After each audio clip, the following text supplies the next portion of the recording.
Subscribe कीजिए हमारे educational channel को और बेल आइकन दबाइए सबसे पहले वीडियो पाने के लिए।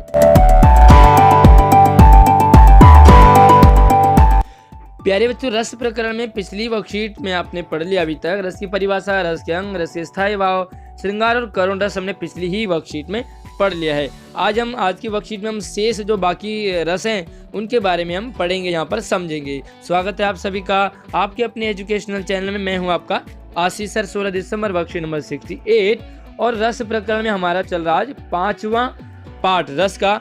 तो ध्यान से पूरी वीडियो को जरूर देखते रहिए। आगे बढ़ने से पहले आप वीडियो को अभी लाइक कर दीजिए, अपना टारगेट लाइक वाला जरूर कंप्लीट कीजिए। और एक जरूरी सूचना, अगर आपकी 10th क्लास की पुरानी वर्कशीट छूट गई हो तब भी लिंक नीचे दिया हुआ है। अगर आप रस प्रकरण पढ़ना कंप्लीट तब भी वीडियो नीचे दिया हुआ है। आपको सभी सैंपल पेपर हिंदी मीडियम में चाहिए तो लिंक आपको डिस्क्रिप्शन में दिया है। और अगर आपको ग्रामर की प्रैक्टिस टेस्ट सेट हमारे पास, तो वो भी नीचे वीडियो के लिंक में डिस्क्रिप्शन में दिया है, आप वहां से पुरानी सभी वीडियो देख सकते हैं। तो चलिए हम पहले रस की बात करें तो ये है आपका वीर रस। तो देखो, वीर रस में जब उमंग आ जाए, काव्य पढ़ने से, उत्साह पढ़ने से उत्साह आ जाए, पराक्रम आ जाए। जब कभी मूवी देखते हैं हम, हीरो जो है विलन को मारे, क्या आता है आपको? उमंग आता है, जोश आ जाता है। तो जहाँ पर जोश आ जाए ना आपको, वो आपका वीर रस हो गया। बस इतना समझो कि मैं सत्य कहता हूँ सखे, सखे है ये, सुकुमार मत मानो मुझे, कि यमराज से भी युद्ध में प्रस्तुत सदा जानो मुझे। तो यहाँ पर जब अभिमन्यु को छोटा बच्चा कह करके चक्रव्यूह में नहीं भेजा जाता है, तो यहाँ पर अभिमन्यु कहते हैं कि मैं सत्य कहता हूँ, मुझे सुकुमार मत मानो, मुझे बच्चा मत जानो, मैं यमराज से भी लड़ने में हमेशा तैयार रहता हूँ। तो देखो, वीर रस की फीलिंग आ रही है आपको, जोश आ रहा है। और जैसे हम यहाँ पर पढ़ते हैं तो ऐसे काव्य पढ़ने से हमें जोश आ जाता है। दूसरा देखते हैं हास्य। जब कहीं वस्तु देखने में, किसी व्यक्ति को देखने में, मूवी सीरियल देखने में और कपिल शर्मा शो में मशहूर गुलाटी को देखने में, बस जब हंसी आ जाए ना, तो वो क्या है? आपका हास्य रस है। और इसका हास्य स्थायी भाव होता है। क्लियर है? हंसी आ जाए तो कोई भी आपको यहाँ पर एग्जाम्पल तो मैं आपको जब इसके क्वेश्चन आंसर करवाऊंगा तब समझाऊंगा। तो चलिए आगे देख लेते हैं रौद्र रस। जिस काव्य को पढ़ने में या मूवी देखने में, देखो मैं हर किसी रस को मूवी से इसलिए जोड़ रहा हूँ क्योंकि मूवी हमें लंबे समय तक याद रहते हैं, है ना।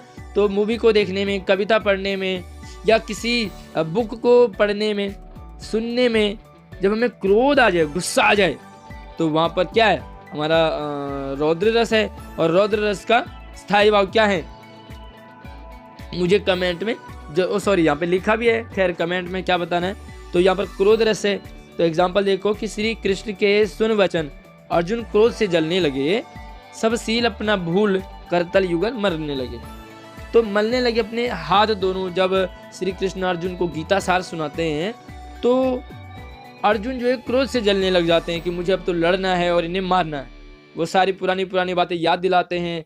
सब सील अपना, सारा सील यानी कि कूलनेस छोड़ करके वो दोनों हाथ मलने लग जाते हैं। गुस्सा आ जाता है कि मुझे अब मारना है कौरवों को। अब शांत रस की बात करें, जब काव्य पढ़ने में या कोई मूवी तो खैर ऐसी बहुत कम बनी है, लेकिन जब काव्य पढ़ने में या सुनने में आपको निर्वेद, जड़ता यानी कि दुनियादारी से दूर जाने की फीलिंग आए, वो आपका निर्वेद है। अब आपके पास 1-2 चैप्टर हैं 10th क्लास में जो आपने पढ़े हैं यहाँ पर पीछे ही, तो उन क्लास में आप बताएंगे कि कौन सा एक्टर है जो सन्यासी बना है। तो जब सन्यासी जीवन आपका मिले तो वो निर्वेद है। तो मुझे कमेंट में आप जरूर बताएं। और शांत रस का निर्वेद स्थायी भाव है। यहाँ पर देखो, मन रे तन कागज का पुतला, लगे बूंद विनसी जाए, क्षण में गर्व करे क्यों इतना। तो यहाँ पर इतना शब्द गायब है। अब यहाँ पर कहते हैं कि अपने मन को कहता है कोई इंसान कि अरे तू कागज का पुतला है। अपने शरीर को कहता है कि तू कुछ नहीं है, कागज का पुतला। काफी लोग कहते हैं मैं ये कर दूंगा, वो कर दूंगा।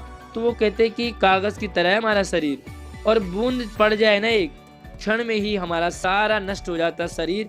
फिर गर्व करे क्यों, इतना घमंड करता है अपने शरीर के ऊपर।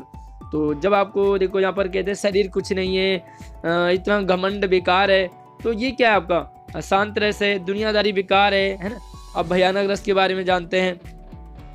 जब किसी वस्तु को या कोई मूवी को देख करके, किताब पढ़ करके, कविता पढ़ करके आपको डर का माहौल सा बने। अब देखो, कोई सांप वाली मूवी देखो आप, कोई भूत वाली मूवी देख लो, सीरियल देख लो, डर लगने लग जाता है। कोई सांप वाली और भूत वाली अगर आपको कोई मूवी याद आ रही हो तो मुझे कमेंट में आप बता सकते हैं उनके नाम मूवी के, ताकि मुझे भी याद आ जाए। तो चलिए एग्जाम्पल देखो।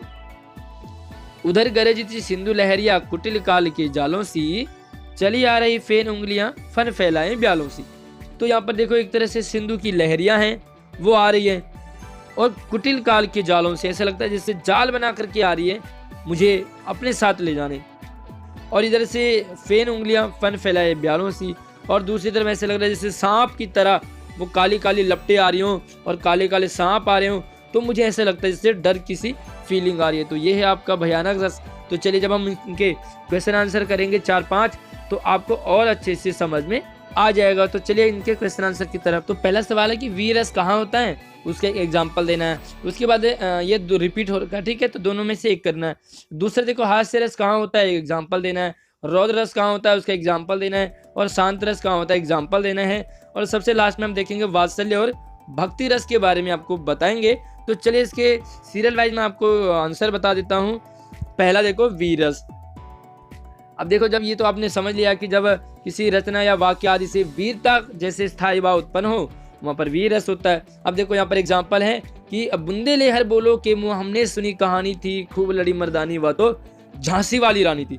देखो, वीर रस की उत्पत्ति हो रही है ना आपको पढ़ते ही। और दूसरा देखो, क्षमा सोवती उस भुजंग को जिसके पास गरल हो। तो ये एग्जाम्पल है आपके लिए वीर रस के, आप इन्हें अपने वर्कशीट में जोड़ सकते हैं। दूसरा आपके लिए हास्य रस है। अब यहाँ पर एग्जाम्पल नहीं दिए थे तो आप ध्यान से इसे समझे। पहला देखो कि किसी वस्तु व्यक्ति से जब हमें वेशभूषा से, उसके बनावट से, उसकी बातचीत उटपटांग से हमें जब विनोद हो, हंसी आ जाए, आप जोकर को ले सकते हैं। जोकर को देखकर देखो यहाँ पर, मैं ऐसा महावीर हूँ, पापड़ तोड़ सकता हूँ, अगर गुस्सा आ जाए तो कागज को मरोड़ सकता हूँ। बताओ, यहाँ पर इतना महावीर है कि पापड़ तोड़ दे और इतना गुस्सा है कि कागज को ही मरोड़ दे। तो आपको हंसी आ रही होगी, कैसा वीर है ये। तो आप इसके दूसरे एग्जाम्पल को भी ले सकते हैं कि घंटा भर आलाप, राग में सारा मारा गोता। कोई एक सिंगर है, उसने लगाया गाना गाना शुरू किया। आपके नॉलेज में भी ऐसे सिंगर जरूर होंगे कि धीरे धीरे खिसक गए सारे श्रोता। किसी ने गाना गाना शुरू किया और राग में गोता मारा, इतनी अच्छी आवाज़ थी कि धीरे धीरे सारे श्रोता, सुनने वाले खिसक गए। तो देखो हंसी आ रही है, मतलब ऐसा सिंगर कि जिसे सुनने के लिए कोई राजी ना हो। भला ऐसे लोग क्यों गाते होंगे, मैं तो फिर भी गा लेता हूँ। खैर, अब आगे देखो रौद्र रस का। इसे आपने पता ही है कि रौद्र रस कहाँ होता है, तो जहाँ पर गुस्सा आ जाए आपको, किसी व्यक्ति का अपमान हो रहा हो, आपके प्रियजन का, या आपके गुरु का अपमान हो रहा हो। गुरु का अपमान तो आप खुद ही कर देते हैं आजकल। तो खैर, जहाँ पर निंदा हो रही हो, क्रोध आ जाए, वहाँ पर रौद्र रस होता है। अब देखो, रे नृप बालक काल बस बोलत तो न संवार, धनु सम त्रिपुरारी धनु विदित सकल संसार। ये आपने कहाँ पढ़ा, ये वाली लाइन आपने पढ़ी है राम लक्ष्मण परशुराम संवाद में। तो वहाँ पर बहुत सारे आपको रौद्र रस के एग्जाम्पल मिल जाएंगे। अब देखो, उस काल मारे क्रोध के, तन कांपने उनका लगा, मानो हवा के जोर से सोता हुआ सागर जगा। तो ये क्या आपके रौद्र रस के एग्जाम्पल हैं। आगे देख लो, हम अगले शांत रस पे बढ़ते हैं। तो शांत रस, जहाँ पर न राग हो, न सुख हो, न दुख हो, न द्वेष हो, न किसी से प्रेम हो, न किसी से गुस्सा हो। तो जब ऐसी मन की स्थिति हो जाए तो वहाँ पर मुनियों जैसी शांत रस। अब देखो, तपस्वी क्यों इतने हो क्लांत, वेदना का यह कैसा वेग, आह तुम कितने अधिक हताश, बताओ यह कैसा उद्वेग। कहते हैं कि सब शांत सा है, वेदना क्या है, सब दुनियादारी एक तरफ है, तो कोई मोह माया नहीं है ना। अब आगे देखो, हम जानते हैं वात्सल्य और भक्ति रस में क्या अंतर है, क्या है दोनों रस। तो प्यारे बच्चों, हमने एक रस पढ़ लिया, श्रृंगार रस, ठीक है। अब श्रृंगार रस में भी प्रेम होता है, वात्सल्य रस में भी प्रेम होता है, और भक्ति रस में भी प्रेम होता है। तो तीनों के प्रेम को हम अलग अलग जानते हैं। चलिए, माता का पुत्र के प्रति प्रेम, बड़ों का बच्चों के प्रति प्रेम, गुरुओं का शिष्य के प्रति प्रेम, बड़े भाई का छोटे भाई बहनों के प्रति प्रेम जब उमड़े तो वहां पर क्या है, आपका वात्सल्य रस है। जब टीचर आपको कई बार, हम भी आपको बड़े स्नेह से पुचकारते हैं, तो वो क्या है, आपका वात्सल्य रस है। यानी कि पुत्र के से समान, यानी पुत्र के समान जब प्रेम करे कोई आपको तो वो आपका वात्सल्य रस हो जाता है, वत्सलता है ना। और भक्ति रस कहाँ है? जहाँ ईश्वर के प्रति प्रेम हो, अनुराग हो, वहां पर आपका भक्ति रस का स्थायी भाव क्या है? देव विषयक रति, और ये है पुत्र विषयक रति।